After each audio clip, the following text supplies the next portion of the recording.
Welcome back to part 2 of Arsenal Nation, the podcast. Then with me, Nick Bright. Myself, Johnny Cochrane. And myself, Jeremie Aliadiere. Oh, wow, yours really came out of the speakers more than everybody else's. Is it like that, yeah? They turn him up, yeah. Sound guys, cheers. You know what I mean? You and Johnny, yeah, enough of you. Jeremy, way! Did you have a nice break, guys? Yeah. What did you do? Anyone? Drank? Yeah, okay, cool. Yeah, what's the beer like? Be honest. Very good. Very good Best in the world. Best in the world. He definitely works for Camden. Another one done as well. He's good too. Yeah, free promotion there. There we go. Best in the world, he said. Wow. Right, we're going to do a little bit of Jeremie Aliadiere. So before I explain exactly what it is, I They're reckon all laughing, huh?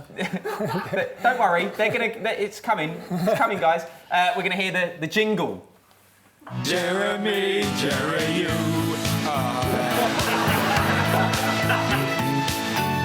Jeremie Aliadiere. I don't want to hear any slating of the singing. You know, that is craftswork at its finest. Someone's just said, who's singing there? You don't need to worry about it. It's someone professional. That's all you need to know. Top notch. Right, we should explain exactly what the feature is. It's basically, we have a topic for Jeremie, and then Jeremie tells a story to match the topic. So yeah, Christmas party. So only boys, only the players. No wives allowed. Yeah, best ones. Yeah, best ones. Yeah. The Arsenal Nation podcast is not a sexist podcast. Everyone's welcome.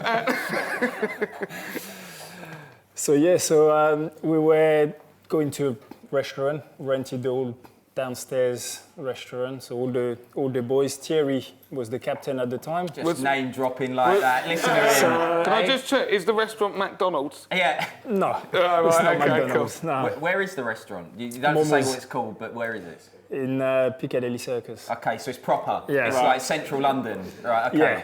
So Saturday night. Well, yeah, it was Saturday night actually after a game. So Can you remember who we played? No, I can't remember. Did we win? Yes. Yes, we won. Okay, all right. Trust me, the night was so good, we must have won. Yeah. It was. So, so we all, after the game, all went home, said, we've got the old restaurant downstairs for ourselves. So, no wife, just dress, casual, we just have a laugh, just the boys, no one else.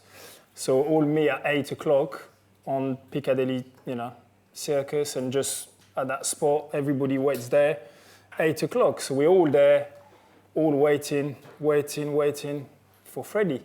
Freddie is always late, Freddie, even in training, always late. So we're still waiting, we're all there, and Saturday night, the whole Arsenal team, Thierry Henry started getting the arm, because everybody, Thierry, a picture, Thierry, yeah. Thierry's just like, where's Freddie? All waiting for Freddie. Half an hour later, we're still there waiting, and a massive limousine come. But massive, it could have fit about 20 people in there. Right. Stop right in front of us, and we thought, hang on a minute, who's that? Freddie opens the door. Freddie comes out of a massive long limousine with a suit like he was getting married. We were all like casual. Freddie comes out with his Dicky bow thing, yeah. And then and he got abused by everybody. Everybody just insulted him. But that was Freddie, always late, last one in training, and I hope he's changed. Right, I reckon we should. That's Jeremie Aliadiere, by the way. Round of applause for Jeremie's story. We have got another guest that we're going to get out, and during the interview, I'm sure you guys all saw him, because you literally cannot miss him. He is a wrestler, a wrestling fan, a wrestling YouTuber, and a massive Arsenal fan. Simon Miller is here! Yeah. Good to see you. Thanks, man. Yeah, good to see you. Guys, how we doing? We good? Simon. How you doing? Can't reach all the way to Jeremy. How you doing, Jeremy? Good? Don't lie, with those arms, mate, you can as well. Do you know what? I'm a bit disappointed you've come out with your top on. I thought you would Well, I did think, I often do come out of podcasts just naked, but I usually end up in jail, so I thought, no, I won't do that. Fair enough. Shall we just start off with the first question? How does it feel to be on a panel with someone who's clearly in better shape than you? Me, yeah. I've been to the gym, and I. We should talk about Arsenal then. Where does the Arsenal love and the Arsenal connection come for you? I started with Ian Wright, of all things. I mean, I was brought up in the area and stuff, but yeah, it was when you're sort of learning about football and you're sort of a kid and you're quite impressionable, I guess, and you just kind of watch football. You don't really understand about allegiances and clubs or anything. You like playing football with your mates, and then you find this incredible world of the Premier League. You're like, wait, what's this? And despite my dad being a massive Luton Town fan, it's like, nah, Dad, that's not happening. Especially when I found out about what happened in 1988, I was like, Dad, no. But yeah, it was Ian Wright. It was just his flair, his personality, just the way he was. He obviously had that aggression to him as well, which as a kid is amazing to see. And then yeah, when I found out he played for Arsenal, honestly, it was like a light switch going off. It was like, well, that guy, I love him for whatever reason. He's just got something that's appealing to me.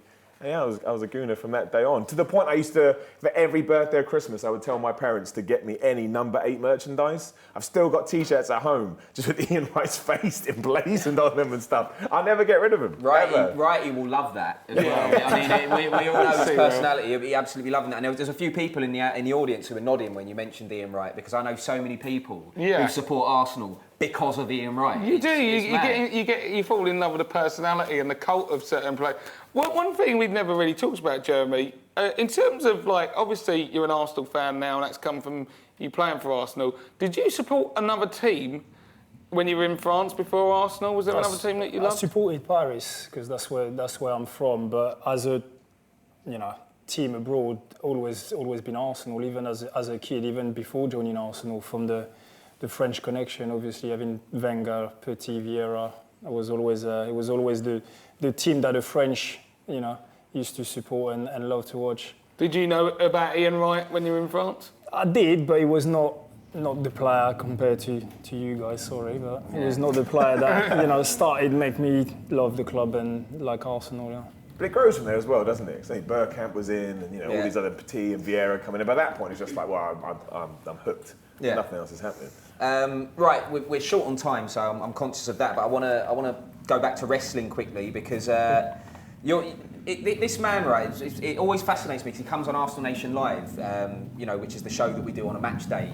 And the amount of people that message the show when they see him on there because they don't know he's an Arsenal fan and they know him from his wrestling stuff, it fascinates me. And also, your YouTube channel is getting so big and people care so much about it that I was watching AEW the other day and you see people in the crowd asking for an up from you. I don't know what it means. Yeah, well, no. So, I mean, the quick one, just so people aren't completely baffled, is I have a show called Ups and Downs, because why wouldn't you call a review show Ups and Downs? I basically just go through wrestling shows. Good bits getting up, bad bits are down. This is like low barrel stuff. But yeah, who knows why these things catch on. And now, people bring signs to shows that say, Simon, give me an up, and I always do. It's a real effortless way to get on my show, appeal to my ego. I thought it meant something else. That was quite rude. But it's blue. Blue pills, but clearly we're not going to go there. Just quickly tell us about your trip to Korea, actually, and then we've got a quiz for you. South Korea. Yes, for South the records, Korea, No, I did. I got offered the chance to go wrestle in South Korea, and as you do. There's one big promotion out there. They said, Simon, do you want to come out and win our wrestling title? I was like, of course I do. I literally threw out this classic wrestling. I flew out on a Thursday. I got there sort of Friday morning because of time differences. Had a day to acclimatise as much as you can. Wrestled on a Saturday, won a world title, and flew back on Sunday. And it was genuinely one of the best things that I've ever done in my entire life. Korean fans are great because they're kind of like anyone that's familiar with wrestling. It's kind of different nowadays, a little bit more smart. People know what's going on. But back in the 80s, you cheered the good guys and you booed the bad guys. They're very much like that. So it was ridiculous. Who ever thought, when you tell me when I was a kid, when I was again massive Arsenal fan, these are my 2 first loves of wrestling and Arsenal. If you had told me that in 2019 I was going to get to Korea and win a wrestling title and be on the same podcast as Lee Dixon, I would have said I'm having a good year. So it's going all right. Wrestling and Arsenal, those are 2 things that I'd like to see put together a bit. There's a big crossover with the Arsenal wrestling demographic. St. Kolasinac, you wouldn't want to, if you're talking wrestlers here, you wouldn't really want to come across him, would you? He could suplex someone, definitely. Oh, massively. Right, we're going to do another quiz and I want to get another audience member involved. This time you're going against Simon. Simon? I'm bad at quizzes too, so you'll be all right. Don't be shy. There's loads of people in here, and like none of you are volunteering to go. Right, Pippa. I know Pippa. She's in the audience. Come on, get up here. Round of applause for Pippa. Get on that chair. There's a mic down there as well. Right, don't look at my paper. I won't look. I'm not a cheater. Okay. So what we're going to do here is, you guys can get involved with this actually in the audience. I just want to say that this was my idea. So if it's a smash hit, that's if it is a success. Johnny, I don't want to steal your thunder, but it's not exactly the most revolutionary idea. But, we'll see. Yeah, come up with your own ideas first, Nick. Thank you. Right, anyway, on the screen right here where we're recording the podcast, we have got an Arsenal kit from a particular year. And then all you need to do is tell me whether the next kit is higher or lower in terms of being newer or older, if you get what I mean. Oh, man. It's vicious. Yeah. Right, so, and it's 1 for 1. So, Miller, you're going to go first as our guest. This kit is from 2004-2005, away. So, this next one, what do you think? It's older, yeah. It's older. So, older means lower. Okay, lower. All right, so you're going lower. That is the correct answer. Good old Sega. Good old Sega. From 1999, 2000 to 2001. Right, Pippa, you're next. Ooh. That's tight, isn't it? Oh. Ain't that 2002? Very tight. No, it's lower. Oh. So is this What were your thoughts there, I Pippa? had this, and I think I was 9 years old, so I'm saying our lower. Yeah, showing my You're age. saying- I'm saying lower. Well, let's find out if you're right. It's tight. Yeah. Oh, it's the correct answer. She pulled it out of the bag. Very good. Classic Dreamcast 98-99. Lovely shirt as well. I've lost Okay. it. What have we got next, producer Liam? Oh, It's easy. lovely. Well, it's an easy one. It's newer. It's newer. I can't remember where we go now. Higher. Higher. It's higher. All right, I want to talk about the shirt. I want to listen about the shirt. I'm invested now. I want to win. Jeez. Do you know, can I just say, sometimes you see these shirts. What player does that shirt make you think of? Thierry Vieira. Henry. Yeah. Henry for me. Yeah, me too. And the last one, Suka, Davor Suka. Yeah, Jez was thinking, I can't believe I had to clean his boots. Right, so higher. Miller, you are correct. 2005, 2006, the red currant one, last season at Highbury. Lovely kit, still got it in my mum and dad's drawer at home. Not my mum and dad's drawer, it's mine, you know. Anyway, you get what I mean. Right, next. Oh. Easy again, come on. Oh, JVC, obviously, righty. Back in the day, it's lower. Correct answer, it is definitely lower, 88, 89. It's a lovely shirt that is. Jez, have you got that shirt? Got this one, yeah. Yeah. Right, okay, let's move on. Miller, we're back That's on way you. lower. Oh, well, that's just mean, isn't It's it? the one I've got on. Lovely Kit Bruised Banana. Where are we going? I'll go higher. Let's find out. It is indeed higher. That is 91 to 93. I did not expect this to go on for this long. Yeah, I don't mind losing now. I feel like I've done all right, so it's okay. Definitely expected I'm winning someone it. to lose by now. Right, let's go to the next one. That's Right, tight. okay. That's tight. That's tight. That's the one I had. It's my first Arsenal kit. What was the last one? 93. Yeah. 91 to 93. 96, that. Yeah, it's 96. That one. Well, let's have a look. 94 to 96. Home shirt. That's the one that had gunners on the bottom, didn't it? At the back. Did it have gunners on the bottom at the back? You can't see the back of it, obviously, but I'm sure it did. Yeah. I'm sure it did. Right, let's move on to the next shirt. Oh, Right. that's higher. That's easy. Higher. Reminds me of Phil Easy. Walker. Come on, producer Liam. Make these a bit harder. Oh, of course it's higher. Yeah, come on. Next one. 09. Oh, here we go. Now it's tight. I genuinely Right, don't and it's know on what you, year that is. Pippa. I genuinely don't know what year that is. I'm thinking 2011. To do my thing before, what player would that make you think of? Arshavin. Ah, Yeah. 2009. Fabregas for me. Fabregas. Who? Fabregas. I don't know who that is. You know? Don't know who you're talking All right, about. I'm going to guess 2008, 2009. Let's find out. Am I totally wrong? Is that higher or lower then? Wait, so it was that the Arsenal one? Iron and Breads. Yeah, so we're still in the game. We've only got 2 more to go and then a tiebreaker, thankfully. Just give me the title. This quiz needs to end. Right, next shirt. Oh. I got higher. No. He's going higher. Let's find out. It's the incorrect answer. At last. Right, Pippa, thank you very much. Round of applause for Pippa, please. Right, next. we move on to something else, which is Arsenal wrestler lookalikes. Now we're talking. This is what I do to podcasts. I drag them down. We've got a wrestler on the panel, and again, you guys in here will be able to see it. You'll be able to see it at home as well, hopefully. On the screen, we're going to show a wrestler.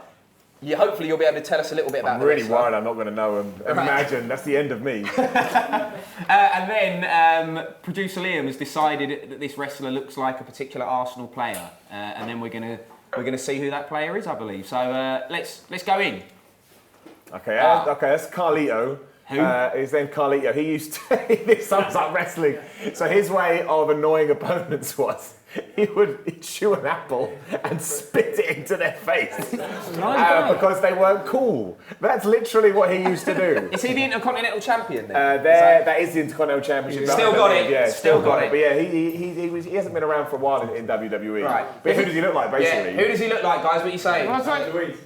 David Luiz.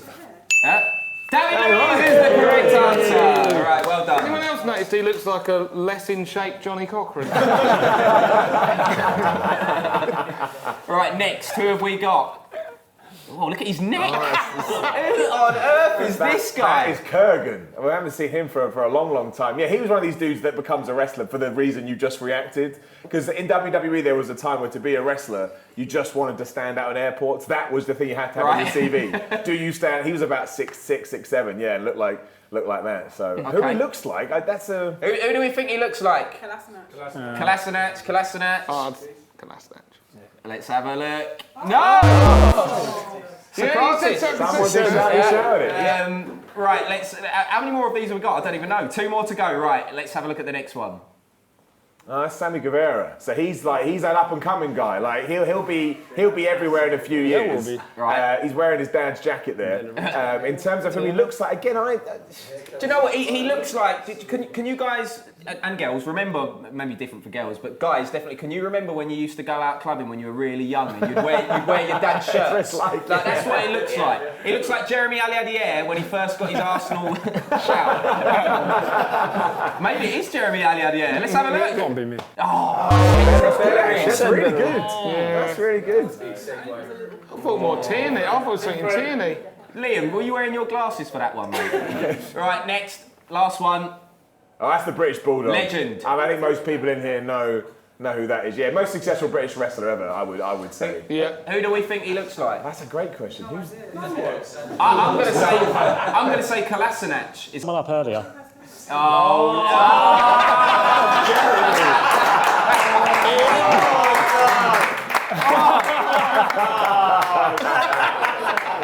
I do not remember that trim. I think Jeremy's wearing his shirt. Jeremy's wearing his shirt there, isn't he? So He's drowning in the shirt again. Look how long them sleeves are. That's like 3/4. What's going on It's down wearing his dad's here? top. We just talked about this. It's unbelievable. Look at the neck. That wrestler could fit in that. The geezer with the massive neck. Do you remember at kids' parties where you used to have a parachute? That looks like you've put a parachute on and worn that. Jasper from Camden, Brewery. Come on. Nice to meet you. Good to see you, Jasper, mate. Take a seat. I'm not being rude. I'm in a really weird seat because I have to kind of have my back to you at one point, and no, they won't let me. They won't let me move. We need to get the mic for Jasper. Just send that mic down here. Oh, yeah. Yeah. Here it comes. Oh, I thought you were going to do it as well. No, we've all touched it. It's like the Olympic torch. Right, tell us your Arsenal story then. What's the Arsenal story for you, Jasper? Well, listen, I'm Australian, right? So I'm not from here, but I moved here when I was, I guess, late teens, so 19s, 20s. And my first boss was a big gooner, a guy called Johnny Diamond, who had 2 seasons. That is a great name. Oh my God. Oh, he's a good fella, right? Is he a gangster? Yeah. I'm going to be honest, Nick, I've gone by that alias in my own time as well. That is a great name. Sorry to butt in, but I just had to. And he's a massive gooner, and he had 2 season tickets. You remember the old season tickets with the checkbooks and whatnot, right? Yeah, my uncle. And he had 2 season tickets, one with his wife, and his wife got pregnant, and he was like, well, look, you're Australian, you've never been, you love sport, so we've got to go together. And so I went down the Anvil Road down to the turnstiles. There was that fellow who dressed as a clown, he used to take the money off you at the turnstiles there. And then his wife got pregnant and he gave me a season ticket, right? So I've had a season ticket in there at the clock end and then into the new Arsenal for like going on 20 years. I'm a massive sports fan. Like I just can watch anything, anything that moves, anything you can. And so I've been, so luckily when I got here, I stumbled on 1999, 1998 was my first season at Arsenal, right? And it was incredible. Yeah, exactly. Your years, Dicko's years. Do you remember the shirt hanging off there? Yeah, I do actually. Yeah. Flowing in the wind. Yeah. And I knew nothing about football. I had nothing, no rules, nothing. But I just loved it. I loved the atmosphere, the pace, the energy. Just the first time you walk up on those steps and you look out onto the pitch, it's just Describe to us what it means to now have your beer attached to Arsenal and actually in the stadium. Is that the best thing that you could have done outside of maybe playing for them yourself? Yeah, I mean, I think it was two things, right? It could have been the best thing or the worst thing, right? Because I used to go to football to get away from work. So, but yeah, it was a pretty proud moment the day I could drink a football. I mean, listen, there's all these guys work here, or a lot of these guys over here work there. There's a lot of Arsenal fans at Camden, right? Lots of them. So for them to now be able to go down there and and drink great beer at a great stadium, watching great football, it was definitely a great moment. I'm never going to play football, so it was definitely the best thing. And do you think, in terms of that as well, do you think it's more of a synergy now because you've got a North London beer in a North London club, so it is really selling everything about North London rather than, Yeah, I think if you look at what we did, we were never looking to become a footballer's beer, right? We weren't looking for a football endorsement for a player to hold up a bottle and go Camden and Arsenal, right? What we wanted to do is make a great experience for the fans. I'm a fan. I love drinking beer and I love watching football, and that wasn't connecting. I think that's what we wanted to do, is to go down there. And I think the work we've done to make it better. There's lots of stuff that goes on. This gentleman over here looks after a lot of stuff we do. There's a few of them who look after stuff behind the scenes of making not because you can make great beer here, but actually making great beer in a stadium is two different things, right? Right, Jasper, listen, thank you so much for inviting us down here and letting us do the podcast here. It's amazing. The beer is great as well. And round of applause for Jasper. That herein does bring us to the end of today's live podcast. Can I first and foremost thank you, our audience, for being here. It's lovely actually doing a podcast in front of real people, as opposed to, as I've already mentioned, in various different locations, just looking at each other. So that's quite nice. And remember, if you haven't subscribed to the podcast, I know there's a few of you in this room who haven't subscribed to the podcast. Make sure you do. We do all this stupidness every week on the pod. We've already got an episode out with another Arsenal Invincible, Robert. He's subscribing right now. He's rushing back to his phone. We've actually got an episode that came out last week with Arsenal Invincible Pires. So if you want to hear that, subscribe, check it out. And we've got some really good episodes on the way, which would have already come out by the time this comes out, so you can chop this bit out, producer Leo. But just for the people in the room, we've got an episode with Reece Weston, who was an Arsenal Academy product, and he went through a tough time of injury. So we're talking about injuries and stuff like that. Jez has got some really nice stories on Leah Williamson as well. Leah Williamson, who obviously is a legend with the women's team, and she started at Arsenal since she was 9. So get on there, and then it will be this one. Yeah. Also, like Nick says, do subscribe, do like the podcast, and tell your friends, because that's how this stuff gets made. Yeah. Word of mouth. All right, thank you very much, guys, and we'll catch you on the next one.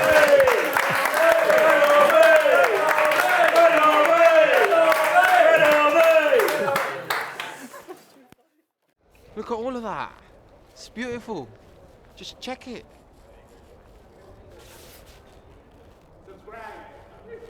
Subscribe.